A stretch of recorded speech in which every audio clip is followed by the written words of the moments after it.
Миний өдрийн ногоон би кофе уудаг уусраагүй жоохон дөрвөлхөө кофе уудаг. Тэгэхээр би ногоон цай уух дуртай. Ялангуяа Tessin Flirt гэх нэртэй ногоон цай уух дуртай. Монгол явж би тэгээ мангад бүрээ дуртай байхгүй. За тэгэхээр өнөөдөр бүгд юм байна. Би ингээд өнөөдөр өчигдөр аккаунтаа ухацаагаад YouTube үзэж байгаа. YouTube дээр хүний подкаст намлхийг би ясчихэд шийдэх байхгүй. Тамаа бэлхий.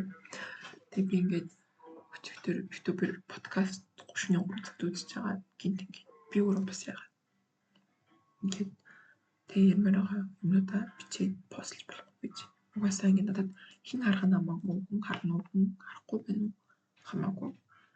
Надад бол зөвхөн ингээд бичлэгээгээд би өөрөө ярмаар байгаа юм ярьж байгаа юм ламаатай. Тэг би ингээд ярих юм удаан мартахгүй гэж зэд авцсан бэлтцсэн байна. За би ингээд дуу тавьсан сонсож байна. Бүгд өнөөдөр дуу ярьж эхэлнэ. За дуу ингээд би нэг ийм сонсож байсан байхгүй юу? Ингээд whatever happened to you has happened to someone and that someone made a song about it. Юу нэг бол юу гэсэн үг вэ гэхээр чам тохиолдсон ямар нэгэн зүйлийн тухай ямар нэг хүн аль дээр бичсэн байдаг. Тийм болохоор хүн ер нь дууг ашиглаж өөрийгөө тавьшруулдаг, comfort хийдэг гэж бодсон.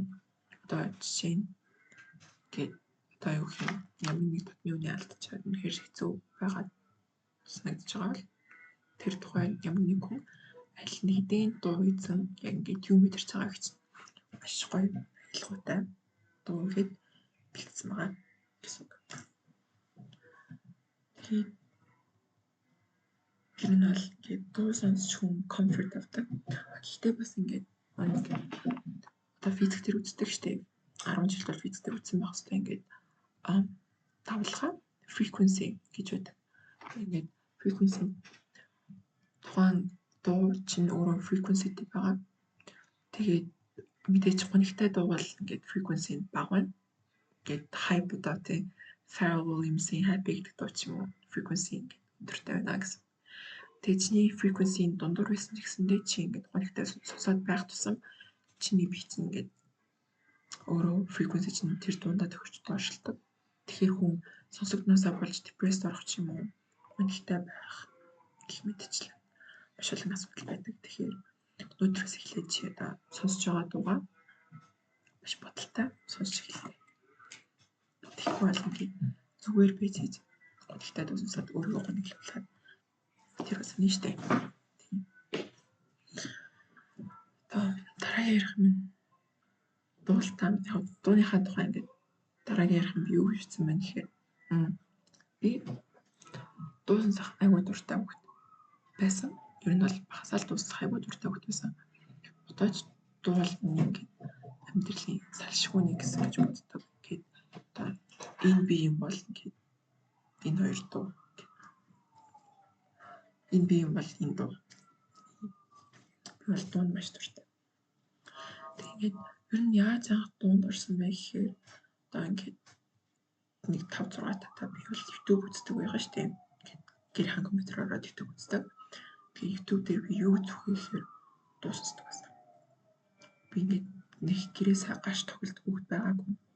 Уул гадаа хүмүүсүүд их тоглолтог байсан шүү дээ. Би тоглолт ч байгаагүй. Ер нь бол ингээд гэртээ өдөржингөө компьютер дээр дуу сонсоод бэждэг байсан.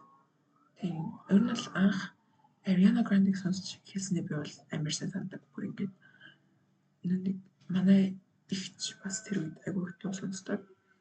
Гэрээ зөвлөж чадаад дуу тавьчихдаг. Одоо MTV гэж үүдэг байсан шүү дээ. Тэндээс дуу тавьчихдаг. Тэгээд би тэрийг маш их сонсдог байсан. Ихчийнхаа ер нь бол тийм сонсдог. Дуунуудаас хэл сонссон гэхээр би одоо ингээд 70-аад оны классикаас ахвалаад яг ингээд 2000 оны үеийн Britney Spears, Ariana Grande энтриг бол амар сонсдог байсан. Iggy Azalea, Charli XCX энтриг. Тэгээд мэдээж YouTube-ээр би ингээд их чинаа сонсуулсан. Тийм дуунуудыг сонсоод Ariana Grande энтриг сонсоод тиймээсээ цаашлуулаад хүмүүс сонсдог байсан. За мэдээж Ariana Grande-ийг сонслоо. Тэгээд тэр үедээ би ингээд зүгээр л YouTube дээр маш олон цаг ухаад сонсоод байгаа.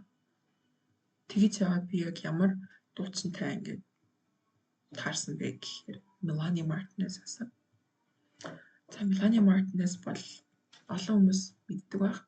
Би яг анх дөнгөж ингээд Melanie Martinez хөгжим бүжиг дуу тавиад voice оролцоод тэг ингээд өөрийн cover дуул тавьдаг байх үеэс нь сонсч эхэлсэн. Тэгээд хамгийн анх Dollhouse гэдэг үг сонсчихсан баг. Ингээд тал усан цагаан тийм эмэгтэй байдаг. Тэр мэдэх баг. Гэтэ би сүүлийн үед сонсоход болцсон. Яагаад гэвэл сүүлийн үед жоохон асуудал гараад байсан юм билээ. Тэг би яг тэр үед анх сонсдог байсан. Тэр Cry Baby гэдэг альбомыг маш их сонсдог. Тэгээд гэхдээ тэр бол нэлээ ингээд нийгмийн асуудлыг хүндсэн гэх юм уу. Жишээ нь Dollhouse бол ингээд abusive household буюу тийм гэр бүлийн хүчирхийлэлтэй гэр бүлийн талаарх дуу. Гэт хүмүүсийн нүдэнд ямар ч асуудалгүй сайхан гэр бүл байгаа ч гэсэндээ гэт хаалгаагаад тийм хүчирхийлэлтэй хэцүү хүмүүстэй ойлгодгүй тийм зовлонтой байдаг тухай дуу. Тэгээд тэрний дараа нь сонсч байсан дуу бол Mrs. Potato Head буюу ингээд бага насны охтууд, бага насны хүмүүс одоо интернет дээр байгаа тийм стандарт ингээд чи тийм хөрхөн байх хэрэгтэй, чи тийм турхай байх хэрэгтэй гэсэн стандартаас болоод өөрийгөө яаж зовоодог бас тийм пластик surgery хийлгээд гоо сайхан юм засалт ороод өөртөө яаж ингээд хохироодог тухай тийм дуу. Ерөнхийдөө албан бол бүгдээрээ нэг тийм их утга агуулгатай дуу байдаг. Болохоор би маш дуртай байсан. Тэр үедээ би сайн ойлгож байгаагүй ч гэсэндээ ер нь бол клипийг үзэх дуртай, дууг нь сонсох дуртай, дуулах дуртай байсан. Тэр нь бол үүнээс болоод би одоо дуулах дуртай. Гэхдээ би хүний дэргэд дуулах дуртай. Зүгээр л тийм өөртөө дуулаад өөртөө л хатгалах дуртай гэсэн үг. Тэр нь бол би одоо ингээд хүний дэргэд дуулж ивэл тухайн хүн надад тийм маш үнцэнтэй, маш чухал, маш их хүндэлж харилж чаддаг хүн гэсэн үг. За би нэг дуу сонсож байгаа юм. За ингээд би түүнээс хойш би Gorillaz-ыг сонсч байсан юм байна. Тэр үед нөгөө нэг яг хүн болгоны мэддэг нэг дуу байсан та нэг би нэрийг мартчихлаа гэдэг хүн болгоны мэддэг ганц Gorillaz-ын дуу гэдэг шүү дээ. Тэр дуу бол анх сонсч мэдчихсэн. Тухайн үед би ингээд яг тийм хамтлагаар нууж сонсдоггүй байсан болохоор тухайд сонсоод ямар гоё дуу гэдэг өнгөрөөжсэн. Тэгээ хамгийн сүүлд одоо карантин үеэр дуу сонсож байгаад Gorillaz-ын дуу сонсоод нэг би багт сонсдог байсан шүү дээ гэж санаад. Тийм. За. Үүний дараа юу ярих вэ гэхээр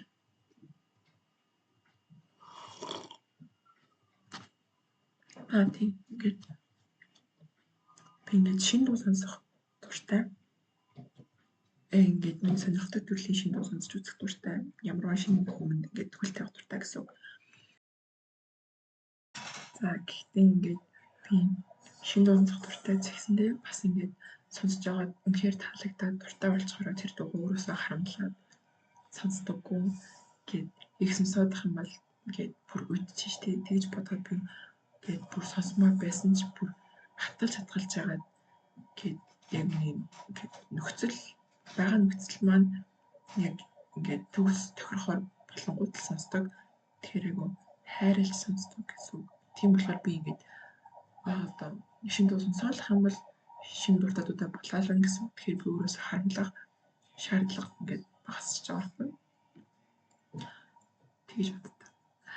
Тэг ингээд нөгөө одоо Burn a City гэж ирдэг штеп ингээд CD шатах гэхгүй байна. CD нэр дуу бичдэг байсан. Тэр үед амар дуртай байсан. Гэт хүмүүс CD зардаг байсан штеп ингээд CD авах гэд машин яаж угаар зардаг. Би ингээд тийм хүн өнгөрөх болгонд бүх CD-г ингээд харахыг амар хүсдэг байсан. Гэт хараад ингээд яг сонсдог дуутай ч юм уу сонсож магадгүй. санагдсан тийм тэгээд CD-гээ аваад сонсоод явахыг хэр хүсдэг байсан. Тэгээд одоо би ингэж боддог байхгүй юу? Надтай адилхан те хөгжим үнээр хайртай хөгжим дуртай хүнд ингээд одоо гоё плейлист тэгээд CD-н дээр бичээд бэлтгэхийг хүсдэг. Тийм юм бол плейлистийг гэдэг чинь бас нэг төрлийн урлаг гэж би боддог. Ингээд нэг дуунаас нөгөө дуу руу яаж хилцэж байгаа, тэр дуунууд нь хоорондоо ингээд яаж холбогдож байгаа. Тийм. Тэрийг бол айгүй боддог. Тэгээд одоо гэхдээ ер нь бол ингээд одооний нөхцөлд бол Spotify интерес болоод тэг тийм плейлист гэдэг бол утгаа жоохон алдсан гэх юм уу? Хүссэн үн нэгждэг, хүссэн үн л ингээд дуу зохиогоод нэг плейлист зохиогоод хийгээд өгдөг. Энэ бол жоохон харамсалтай. Гэхдээ яг хөө зүгээр л дээ тухайн үний сонирхол. Тухайн онд төр плейлист нь таалагдж байгаа бол тэгээд надад бол хэлэх юм байхгүй шүү дээ. Дуу тамир байгаа ч гэсэндээ ингээд одоо нөгөө copyright энэ яадаг юм бол бисаа мэдэхгүй байна. Тийм болохоор яг би жоохон хайж агаад дуу тавих гэж үзнэ. За тэрний дараагийн ярих гэсэн зүйл юу вэ гэхээр тийм хүнийг ойлгож таних. Би ингээд одуу талбарт заяа. Ингээд би хүнтэй танилцж байгаа үедээ ингээд найзлах ч байсан ер нь бол яаж танилцсан тэр утгааныг ингээд ойлгохыг амар хүсдэг. Гэхдээ бүхнийг би ойлгох хүсдэг биш ээ. Ингээд тухайныг хараад ч юм уу эсвэл бүр ярьж үзээд надад ингээд тухайн хүн сэтгэл рүү нэг тийм өнгөх гэх юм уу? Тухайн нэг тийм дотоод мөн чанар руу өнгөхийн хүсвэл ингээд тухайн хүний ярьж байгаа зүйлс амнаас нь гарч байгаа үгс сонирхол энтрийг би харж агаад би яаж явж байгааг нь хараад тэр үнийг би ингээд ойлгомоор санагддаг. Тийм үедээ би ингээд тухайн хүний Spotify ч юм уу стори хийж байгаа дуунуудыг хараад ингээд плейлист сонсохыг хүсдэг. Тэгээ хийсэн плейлистийг нь сонсвол би ингээд тэр үний сэтгэл рүү өнгөж байгаа юм санагддаг. Хүний сонсож байгаа дуу бол тэр үнийг ингээд харах би тойл гэж боддог байхгүй юу? Тийм болохоор ингээд тухайн хүн дуу хийдэг бол би тэр дууг нь сонсдог. Плейлисттэй бол би тэр плейлистийг ингээд өдөржин шүнжин сонсоод ингээд ойлгохыг хичээдэг гэсэн үг. Ингээд ер нь бол ямар дуу сонсож байгаа гэсэн би хүнийг жоохон айгу шүмжилдэг. Яг тухайн хүн сонсож байгаад нь таалагдж байгаа бол би бол шүмжлэх юм уу? Гэхдээ зүгээр ингээд тэр хүн тийм надад тохирох хүн үү? Би ингээд тэр хүнд цаг зав зарцуулаад найзлаад ч юм уу тэгж явахад тохиромжтой хүн үү гэдгийг би сонсдог дуугаар нь шүмжилдэг. Тэгээд намайг бас хүн сонсдог дуугаар нь шүмжилж бас болно л та. Би өөрөө хүнийг сонсдог дуугаар шүмжилж байгаа юм чинь намайг шүмжлэхэд бол би бодлого шүү дээ. Ингээд шиглэх болохоор юм аргагүй байна. Гэхдээ ингээд шилтэй болохоор юм санаа харагддаг юм шиг санагдав. За тэгээд тийм дараагийн ярих юм. За би жоохон хацаач ингээд гаргасан планаасаа. Ингээд тухайн мөн чанарыг таних гэсэн шүү дээ би. Би одоо нэг шүлэг бичих дуртай байхгүй юу? Шүлэг бичих дуртай би 5 настай уншиж сураад тэгээд тэрнээс хойш бол ном унших маш дуртай. Би нэг өдөржингөө ном уншиж суудаг. Өдөрт 2-3-аар ном уншиж дуусгадаг. 600 цэг бол өдөрт өлгөн дуусгачдаг бүхтэйсэн. Тэгээд хичээл номтой байгаа ч гэсэндээ тэрийг хийчээд гяс ном уншихыг боддог. Ном унших маш дуртай. Тэгээд үнийг дагаад ингээд яруу найраг шүлэг бичих дуртай байсан. Ингээд шүлэг бичихтэй нэг тийм одоо contemporary art маягаар ингээд тийм slam poetry маягаар биш. Энэ бол би ямар ч маягаар бичихийг хүсвэл бичнэ. Тэгээд тухайн үедээ юу мэдэрч байгаасаа хамаараад бичнэ. Гэхдээ ер нь бол хөвчлэн ингээд толгойг нь холбоод эсвэл сүлийг нь гоё ингээд ритмтэй байлгах маягаар бичих айгуу дуртай. Би ингээд шүлэг юм бичих дуртай. Би ойр хүмүүсийн тухайг шүлэг бичиж байгаа. Яг ингээд хүний хоорондын тийм харилцааны тухай ч юм уу тийм шүлэг бичиж байгаа. Тэгээд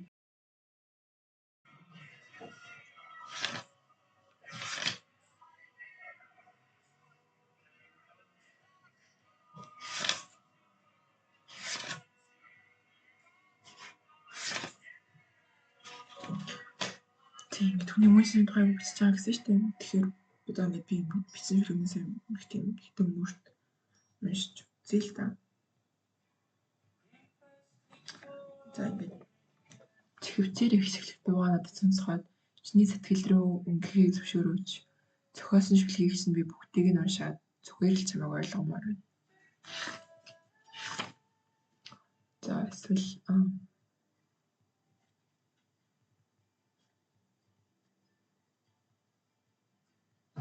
мэдэрч бүх чинь мэдэрч мөрөөд бүхнийг чинь ойлгож бурхны өмнө тайчих шиг бүгдийг нь надад ойлгуулаач. Мөн чанарыг чинь өгөөсгсөн за энгийн байгаа чинь чирээгэлгүй их шиглүүлдэг дуу чинь жогсгүй. Мөн чанарыг чинь өгөөсгөшгүй нийтлэг нэгэнд танигдашгүй. Тэргээд тийм ингээд тухайн сэтгэл рүү өнгөх мөн чанарыг ойлгох тухай бол айгу бодож байгаа. Гэснээс би сайн хэлсэн шүү дээ. Ингээд тухайн плейлист сонсоод тэр үнийг ойлгодог гэж. Тэрний тухайн нэг кино байна. Тэрний тухайч кино биш л дээ. За ингээд 1900 хэдэн он байна? 70-80-аад оны нэг Christiana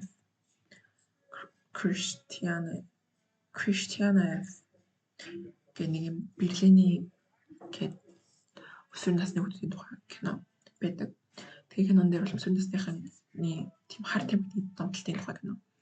Тэгээ кинон дээр нэг юм хэсэг байдаг ингээд надад бүр маш тийм надад бол гүнзгий сэтгэл өгсөн. Тэр нь юу гэсэн бэ гэхээр тухайн киноны гол дүр Christiana F гэдэг охин маань өөрөө ингээд нэг хүүд сайн болдог. Тэгээд тэр хүн мэдээж одоо өөрлөгөө heroin тарьдаг. Тэгээд манай Christiana F гэдэг охин бол тийм хийж үзээгүй. Тэгээд тухайн хүүхдээ хийгээд бахаар ингээд нэг удаа хүнээс гуугаад өөрөө тарьж үзээд тэгээд тэр хүү дээр очиж тэр хүн чи яаж байгаа юм бэ гэдээ уралсан чинь ингээд Christiana болохоор ингээд би чамайг л ойлгохыг хүссэн юм аа. Би чиний юу мэдэрч байгааг мэдрэхийг хүссэн ингээд хэлдэг. Тэр бол надад бүр яг гэж бодогдсон аахгүй юу? Би одоо ингээд тухайн хэсгийг хараад ирээ. Тэгээ тэрийг бол би сонсчод бүр вау. Яг гэж утсан. Яг тэрнтэй адилхан ингээд би зүгээр хүнийг л ойлгохын тулд сонсдог дууг сонсоод гээд ярьдаг юм сонсоод боддог юм ойлгохыг хүсээд гээд Instagram дээр оруулж байгаа юмнуудыг тэгсэн ингээд гүйлгэж үзээд тий гэж бож үздэг. Энэ бол хүнийг ойлгоно гэдэг бол маш чухал зүйл. Ингээд чи ямар нэг хүнийг хайрлахыг хүсэж байгаа бол ойлгох хэрэгтэй гэж боддог. Чи ойлгохгүй бол тухайн хүнийг хүсэж байгаа шиг нь тэр тухайн хүн чамаас хүсэж байгаа шиг нь харилцдаг. Тэгээд ингээд бодохоор энэ бол намайг яг 100% ойлгодоггүй байдаггүй шиг санагддаг. Яг угаасаа хүнийг тухайн хүн шиг нь 100% ойлгодог хүн гэж гарч ирэхгүй л хол та. Гэтэ ядаж тийм 70% ойлгодог бол бас гоё штэ. Тэгээд хизээч тийм яг над шиг боддог, над шиг нь сонирхолтой тийм үнтэй би ингээд таарч үзээгүй. Тэгээ одоо бол би ингээд хүнээс өөр нэгэн хүн хайх биш. Хүнээс өөрийгөө ойлгодог гэсэн. Надтай төстэй бол намайг илүү ойлгоно гэж боддог. Тийм болохоор би ингээд хүнтэй ярьж байгаа бол тухайн хүний надтай адилхан юмнуудыг нь толгойн дотроо ингээд боддог гэсэн үг.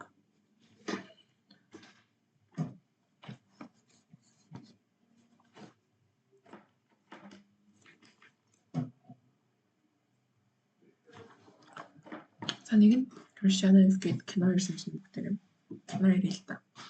Би тийм кино үзэх дуртай. Гэт би ер нь кино ерөөсөн голдоггүй. Одоо жишээ нь ингээд CGI энэ маш муу, эффект энэ маш муу кино байсан ч би тийм голдоггүй. Яагаад юм мэдэхгүй байна. Танаас л голдож чаддаггүй ингээд би кино үзэж байгаа бол яв ямар тэнэг кино үзэж бай. Цагийн гарц гэж бодож исэн тохиолдол бол байхгүй санагдахгүй байна.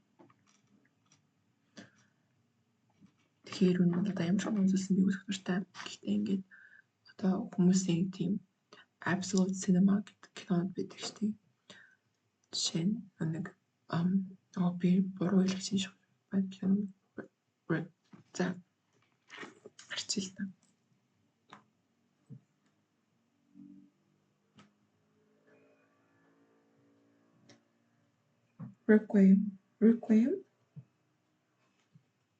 Requiem for a Dream.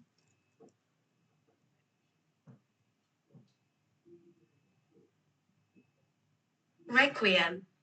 Requiem. Requiem. Requiem. Requiem for a Dream гэдэг кино байгаа. Тиймэрхүү кино, тэр шиг кино ч юм уу эсвэл одоо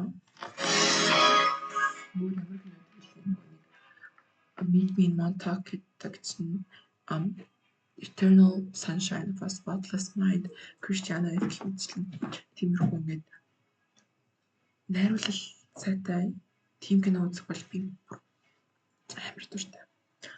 Тийм олон ангид киног бол би зүгээр ингээд өөрийгөө хөгж явах гэж үцүүдэд үздэг бол тийм кино би ингээд яг анхаарлаа төлөвлөлээд 100% доктортай суугаад тэгэж үзэхийг хүсдэг. Тэр нь бол би тийм кино үзэх ихээр дуртай. Тэгтээ ингээд хамт тийм кино үзэх хүн тэгж олддгүй. Үзлээд дараа нь ингээд ярих ч юм уу эсвэл дундуур нь ингээд бодож байгаа юм ярих ч юм уу. Яг дундуур нь ярихгүй байж болно, ярьсан ч болно, надад бол хамаагүй. Гэхдээ ингээд хатаж дуусгаад ингээд тий ярьчих хүн хэрэгтэй байхгүй ингээд ярьдаггүй маа. Одоо жишээ нөгөө A24 A24 кинонд байдаг шүү дээ. Тэр бол үнэхээр гоё продакшн, гоё кинотой. Гэхдээ ингээд тэгчнээ гоё кино ч гэсэн үзчихээд дараа нь тэр нь ийм нэг тухайн юм байна. Тэр нь энийг ингээд symbolize хийж байгаа юм байна. Энтэй адилтгсан, энтэй зөвлөсөн юм байна гэж ярих хүн олддгүй жоох. Гэхдээ зүгээр. Тэгээ би бас ингээд нэг үзсэн киногоо дахиж үзэхийг дуртай. Би кино үзэхдээ ингээд юу болдгийг нь яаж төгсдгийг нь мэдэх гэж биш. Яг ингээд тухайн киног яаж хийсэн байна, өнгө нь яаж идэгдсэн байна, яаж ингээд жүжигчдийнх нь emotion-ыг одоо capture барьсан байна, авсан байна гэдгийг анхаарч үзэх дуртай болохоор би нэг киногоо дахиж тавтаад үзээд л байдаг. Үнэхээр таалагдсан бол би ингээд зээлээд. Тэг ингээд кино үзийгээд бодсон байхад хүн ирсэн наа чи ингэдэж штэ, ингэж дууссан штэ, тэр нэг хүчтэй штэ. Ингэдэж штэ энэ төргээд спойлдог штэ. Би бол тийм таадаггүй, намайг ирж спойлдохыг тухайн хүн хүсэж байгаа бол ирээд спойлдож болно. Би таадаггүй. Надад юу болдгийг хэлсэн ч би өөрөө үзэхийг хүсвэл үзэх л болно. Тухайн кино ингээд маш сайн продакшнтэй, найруулга сайтай бол би үзэх л болно. Одоо өөр хүн юу шилжвэл хамаагүй гэж боддог. Тэг ингээд хүнтэй гэтээ кино үзэхээр ингээд ямар хүрмэн байсан бэ гэж бодохоор ингээд бишаал нэг юм штэ гэд бахаа би жоохон гайхдаг байхгүй юу. Тийм болохоор тийм би жоохон тэр талтаараа жоохон сонирн баг.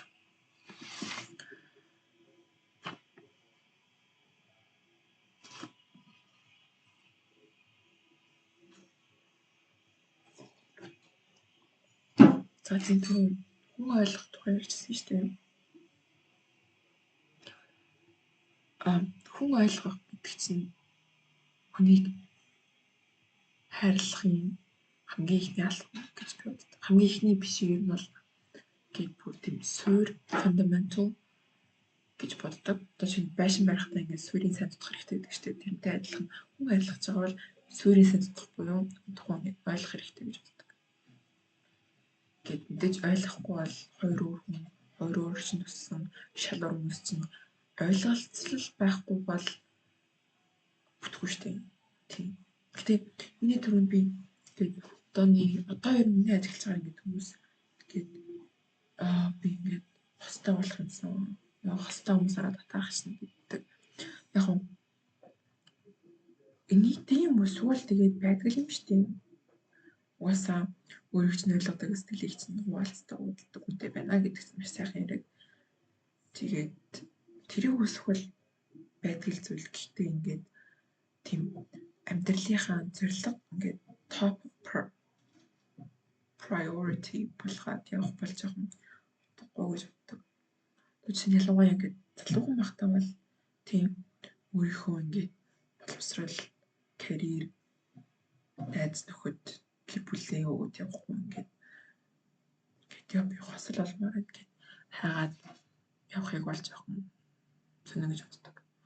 Яг нь тухайн хүн үнэхээр таалагдаад хоорондоо ярилцаад тэгээд хоорондоо тааш төрөөд явбал гоё штэ. Гэхдээ ингээд зүгээр л энэ хөөрхийн охин байна. Би очиж ярьчих.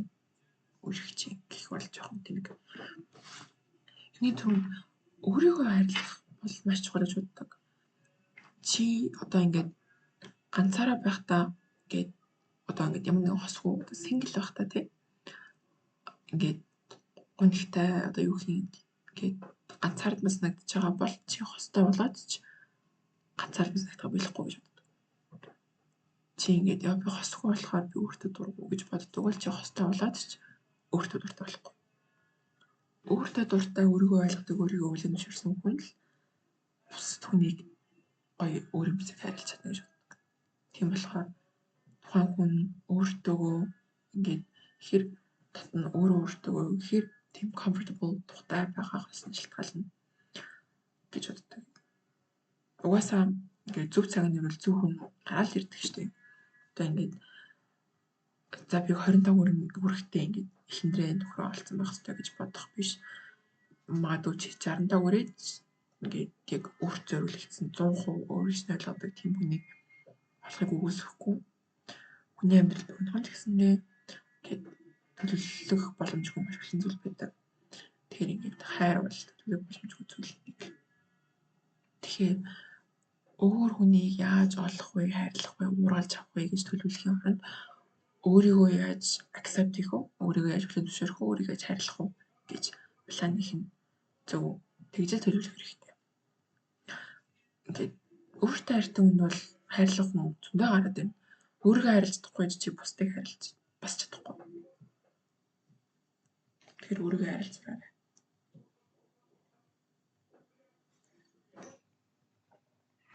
Одоо ингээд нэг одоо энэ бол эрэгтэй эмэгтэй чиглэлгүй ингээд өөрт чинь гар үрдэг үнтэй байгаад байдаг шүү дээ. Өөрийгөө хүндэлдэггүй, өөрийгөө хайрладаггүй бол өөрт чинь гар үрдэг үнтэй за яг уучлаарай гэсэн юм байна. Би уучлж чинь би нүд хайртай гэд үлдээд байдаг юм санагдсан.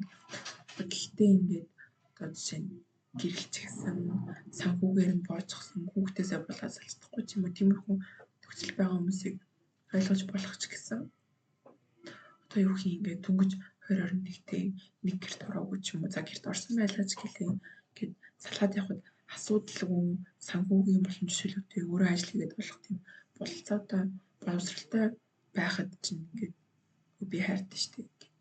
Гар үрээд байх үлдэх бол жоох сонин шүү дээ. Яг юм тэр хүн бол хүн танд сураагүй өөрийгөө хайрлах сураагүй гэсэн үг. Хэрвээ өөрийгөө хайрладаг бол тэхгүй шүү дээ. Одоо жишээ нь за ингээд манай юм би ясплийг хайрладаг. Тэгээ би ясплийдэг энэ гадар бидний нэг хүн ирсэн манай ясплийг бүшгэлчих юм бол би уурлна. Юу гэж за яах вэ тий ганц л шүүлсэн шүү дээ. Манай бэлт дахиад авах гэж бол би хийхгүй. Тэрнтэй адилхан өөрийгөө тэгэж их ингээд өөрийгөө бусдыг яаж хайрладаг шиг хайрлаж сурч ижил. Гэт яг тийм бүтэлтэй одоо удаа хугацааны тийм харилцаанд ордог байх гэж бодож байна. Тийм. Тэгээ ганцаараа ингээд байх чинь бол тийм гонигтай зүйл биш шүү дээ. Одоо ингээд ганцаараа байна гэдэг бол хоёр өөр зүйл. Миний ингээд карантины үеэр одоо 2020 он үеэр юу ойлгосон бэ гэхээр яг тэр үед ингээд тийм хамаг найзтаас өөрийгөө тусгаарлаад гэрээсээ гарахгүй гэртэл байдаг бүр орносож босдоггүй нэг тийм хэцүү үе байсан. Тэгээд би тэр үед яг ганцаардмал болон ганцаараа байхын ялгаагүй тагсан. Яг би ингээд ярих хүнгүй байсан ч гэлээ нэг тийм бүр амар тийм золгүй ганцаардмал байсан нэг даагүй надад. Ганцаараа байсан. Гэтэ би ганцаардл байгаагүй. Ингээд ганцаардахгүй тул чамд ямар нэгэн хүний тийм компани ямар нэг хүний ингээд одоо presence байгаа байдал ямар нэг хүн хэрэгтэй штэ. Гэхдээ ингээд хүмүүсийн ойлгодоггүй юм чи өөрөө хүн штэ. Би ингээд энэ тухай ярихыг хүсдэг гэд хүнтэй ярихыг хуалцахыг хүсдэг байлаа ч гэлээ надад тийм хүн байхгүй байлаа гэд би ярих юмсан амар муухай юм би ямар ганцаардмал юм бэ гэж боддгоо. Би ингээд өөртөө сууж байна. Яг нэг би постлно л доо. Гэхдээ би нэг бол өөртөө л ярьж байгааг хүснэ хийж байгаа. Тэгэхээр ингээд тийм өөрийгөө хүн гэж ойлгох хэрэгтэй. Чамд ямар нэгэн хүн хэрэгтэй байгаа бол хамгийн түрүүнд өөрлөггүйгээд үзээрэй. Өөртөө ярих гэдэг үз өөртөө харилцах гэдэг үз гэсэн үг. Гэт ягаад ч юм өөртөө ярихаар ингээд мэд хонот руугаа бодлууд зэгцэрдэг юм шиг санагддаг. Тийм болохоор ингээд чи ганцаараа байлаа гэд ганцаарднаа гэсэн үг биш. Яг тийм карантин үеэр л би ингээд түлхэрэн үеэр л тэрийг ойлгоцоод одоо би одоо бол тэрэнд үнхээр баярлалтай. Ягаад гэвэл ингээд хүний амьдралд юуж болохыг үүсэхгүй шүү дээ. Эцэг нэг өдөр ингээд ямар нэг юмнаас болоод би дахиад хинчгүй найзчгүй юучгүй болж магадгүй. Тэр үед бол би ингээд шалтаа буугаад бүр амьдрал готраад өөрийгөө зовоохгүй гэдгийг мэдчихэж байгаа болохоор ингээд сэтгэл амар байдаг.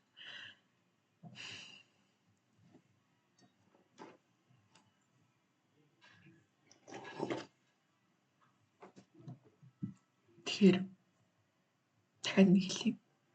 Ганцаараа байна гэдэг чи ганцаардах ёстой гэсэн үг биш. Хүн хэрэгтэй бол өөртөө яриад үз. Энэ бол жоохон ингээд тийм гонигтай зүйлж магадгүй гэхдээ үнэхээр л ингээд эцээ чамд өөрт чинь ингээд чийл үлддэг болохоор өөрийгөө харьлаж өөрийгөө хүлээн зөвшөөрч бүх юм болно гэдгээ өөртөө хэлээд өөртөө ярилцаад өөртөө найдаад явдаг хүн л ер нь бол амьдралыг давж туулж чадах тийм хүч чадалтай гэж би боддог гэж итгэдэг. За.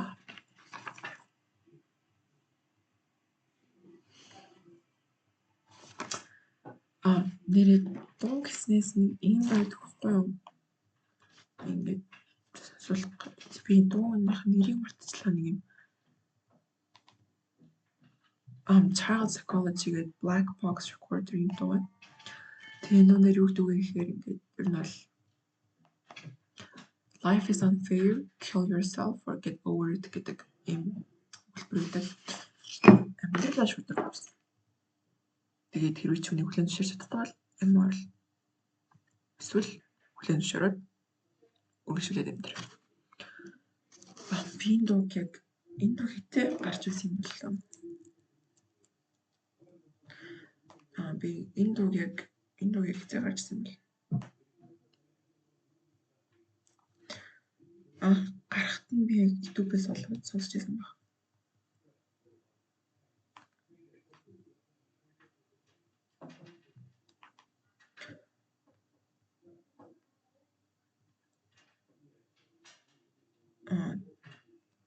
Меня 1998 онд за би жоох бодлоо арчиж. Би энэ дууг яг бас тийм карантин үеэр л олсооч байсан баг. Тэгээд энэ дуу надад яг юу мэдрүүлдэг байсан бэ гэхээр ингээд тухайн би хэлсэн шүү дээ үнэхээр жоохон хэцүү үе байсан ч гэлээ. Тэгээд би яг энэ дуунаас болоод ингээд ямар нэг юм болоход би тэрийг хүлээн зөвшөөрөөд амьдралаа үргэлжлүүлээд амьдарч чадахгүй бол амиал орлох аргагүй болж байгаа байхгүй юу.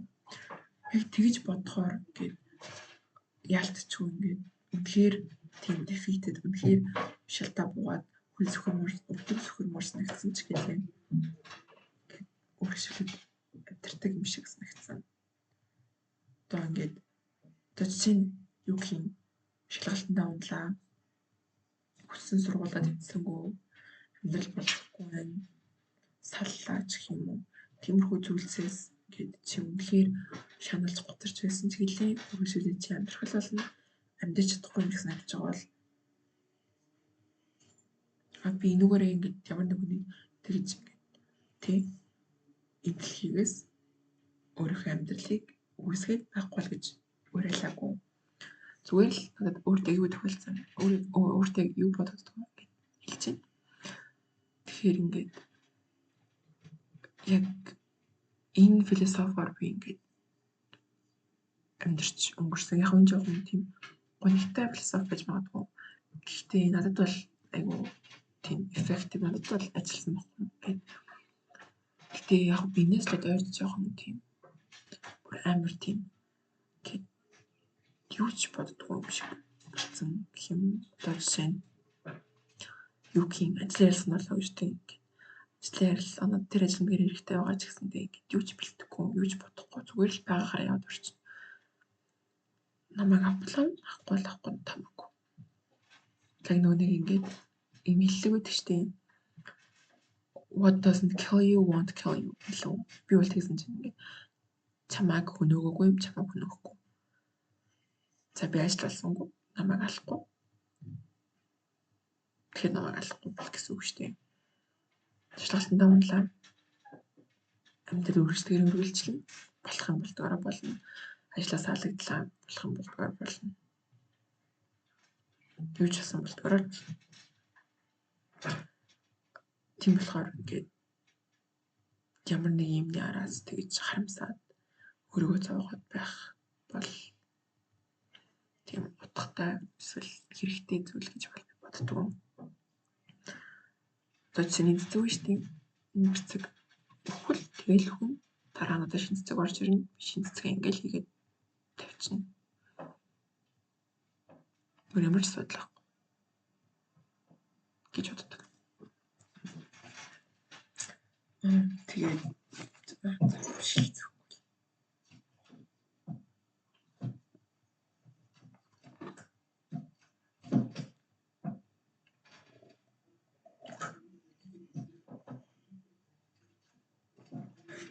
Би ингээд юм савдаг байхгүй. Тэгээ ингээд наяхтай цагаа би ууж дуусгасан цагтаа нэг ярих бэл гэж бодсон. Тэгээ ингээд би яг бичлэгийг жоохон дундуур ингээд таслаа ажиллаа. Дараа нь бүгднийг нийлүүлээд өөр нэг юм мэдээлэлгүйгээр би оруулах гэж үзэж байна. Тэгээд оруулахаараа хэдэн минут би ганц яг цавсан харцгаана. За сайн миний ингээд яриагээд бэлдсэн юмуд бол дуусчлаа. Яахтай цай дуусаагүй байжлаа. За тийм саний дөрөв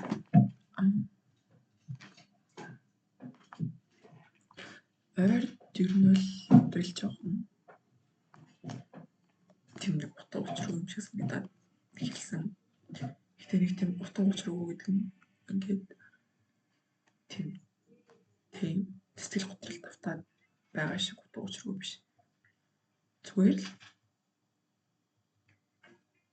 ямар нэгэн тийм одоо ингээд хүлээгээд байх юм байхгүй юм. Тийм ингээд хүсээд байх юм байхгүй юм шиг ингээд би ингээд амьдраад үсмэр багнадаа үсчихсэн юм шиг та хэлсэн. Би өөрөөс ойлгохгүй. Гэтэ яг хөө хастай бэлтгэрэг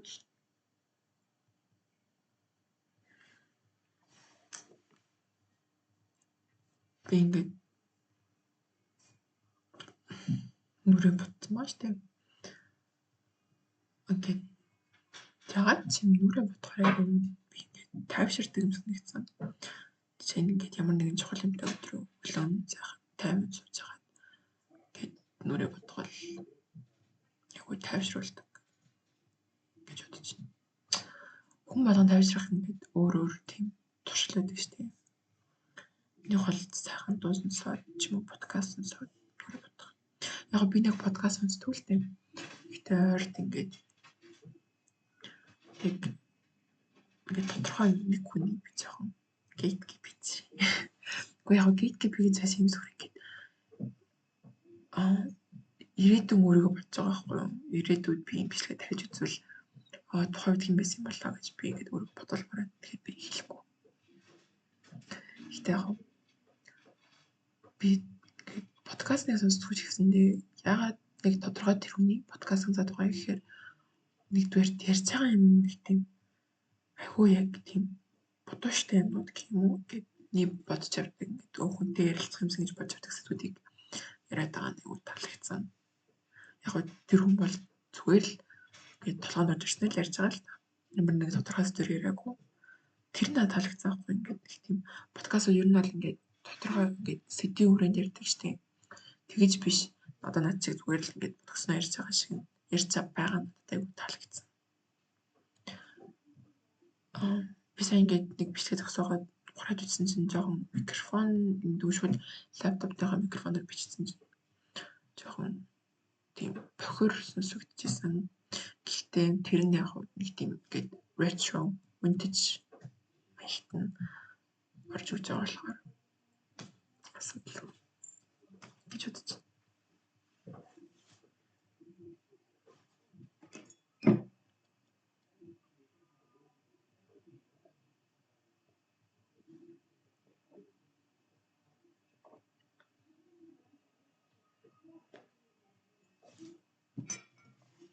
Би тэр шүлгийн дэвтэр харуулсан шүү дээ. Өдрөмний шүлгийн дэвтрийн тухай ярив.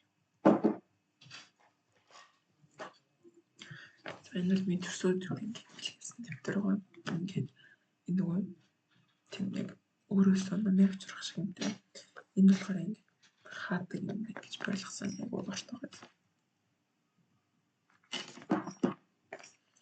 За тийм. Би жоохон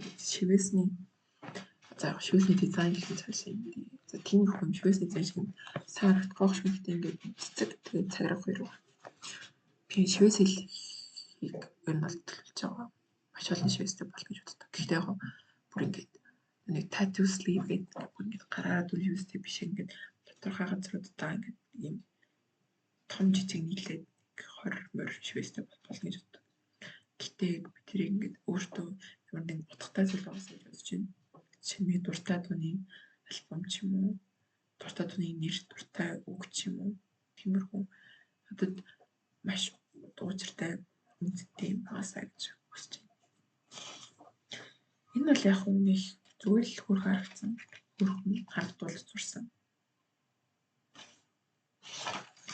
Дуучрын жааш. Тэгээ би бас зураг дуртай гэдэг нэг ихтэйг зурхтаа ингээд тийм яг артистик байдлаар биш зүгээр л өөртөө амархан байдлаар зурдаг. Гэхдээ яг тэр нь миний ингээд артистик стайл хол та. Яг л миний зурж байгаа юмуд хоорондоо яг төстэй. Бүгдээр ер нь бол яг л нэг стилээр зурагдсан байгаа нь боломжтой байдаг. Жишээ нь ингээд хоёр хүн байна. Энэ хоёр хүн өөр юм гэдэг зүгээр. Хөөсний дал зурсан. Тэгээд шүлэг бичих дуртай нэг манай найз зурсан. Шүлэг бичвэрүүд бичих дуртай. Энэ бол дууны үг бичиж байгаа. Тухайн дуу сонсож байгаа төрсэн сэтгэлээсээ бодлуулаад бичсэн байгаа.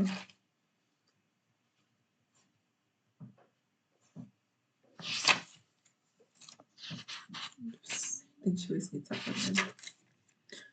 Тэгээд шүлэг бичих айгүй дуртай.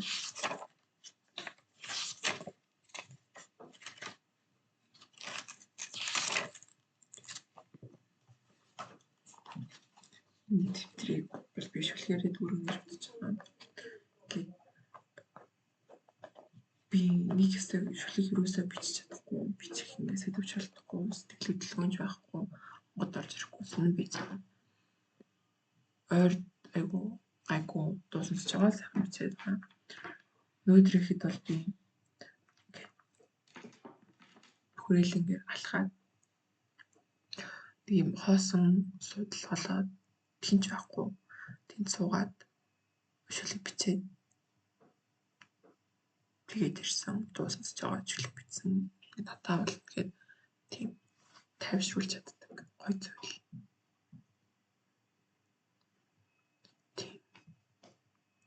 Ер нь бол хинс шүлэг бичвэл гоё ингээд өөрөө би шүлэг бичиж чадахгүй, би зурж чадахгүй, би дуулж чадахгүй, би ингээд тийм ая зохиож чадахгүй гэж бодож байгаа гэсэндээ зохиогоол үзвэл тэр бол тухайн хүний ингээд өөрийнх нь одоо артистик стайл, тухайн хүний стил баггүй юу? Чиний ингээд чамаас гарч байгаа үг болгон, бичвэр болгон, аваа болгон тэгээд яг чиний сэтгэл рүү ингээд хаалга болж байгаа. Тэр бол хүн таалагдах албагүй. Чамд өөрт чинь таалагдчих болоо. Тийм болохоор би нэг шүлгийн хүнд бол үзүүлэх уншуулах дурггүй. Гэхдээ яг хөө заримдаа үзүүлж уншуулмаар санагдвал тэгээд бичдэг тавьждаг. Би энэ чинь бас одоо медиум дээр нь бичиж тавьдаг байхгүй юу? Хаяал бичсэн шүлгээ ингээд шивэд оруулцдаг. Надад бол энэ бичлэгийг хүн харна уу, тэр бичвэрүүдийг хүн харна уу хамаагүй. Хүн харахгүй байсан ч болно, хүн харахгүй бол сайн. Гэхдээ яг хөө гээд би чинь бас тухайн нийгмийн нэг хэсэг шүү дээ.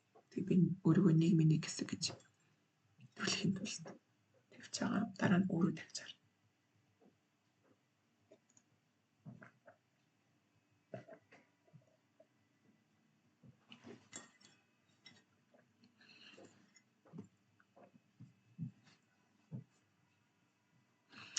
Өөр ярих юм гэж нэг орж ирэхгүй байна дөө.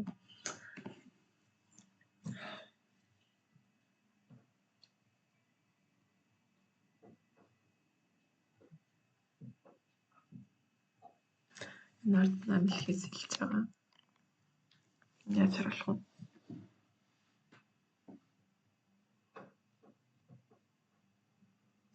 Намлах юм тэнд харж байна. Намлах бол надад 5 жил хамт байгаа. Миний хамгийн сайн сонсогч, хамгийн сайн зөвлөгч. Яг миний ярьж байгааг ойлгох байх л та. Гэхдээ намайг зүгээр л сонсож байгаа сайхан байдаг. Заримдаа үнэхээр ямар нэгэн амьд зүйлтэй ярилцаад буцааж юм хэлэхгүйсэн ч зүгээр л намайг сонсоод өгөх хэрэгтэй байдаг. Тэгээ наас сонсоод өгч байгаа болгоо миний ингээд дотор бүтгцэн юмнууд гээд гоё эмгцэгцэндээ ороод байранд оршдог. Тэгээд яг хуу ингээд өөрөөсөө өөр ямар нэг юмтай харилцах бол заавал тийм хэрэгтэй юм бол биш. Гэхдээ бас сайхан шүү дээ. Тиймэрхүү үедээ би бэлтгэж ярьцдаг. Заримдаа өөртөө ярина, заримдаа толгойн дотор ярина, эсвэл төвчөр дээр бичнэ. Аль нь хэрэгтэй байна? Аль нь илүү тохирч байна? Тэрийг хэлхий. Компьютерийн нэг гоё юм нөгөө нэг storage сайтай болохоор энэ бол энэ бичлэг бол 34 минутын урттай байна. Саяны өмнөөс юм шүүдэг нэлээд хэд болох нь 50 минут болох нь. Багтаа мэдрэхгүй. Утсан дээр эсвэл аль нь дүрцэн байгаа би утсан дээр маш их зураг хатгалдаг.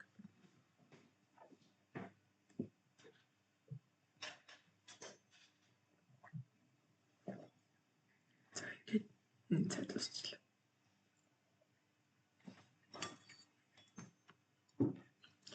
Өнөөдөр ярих юм нүгээр дуусчих.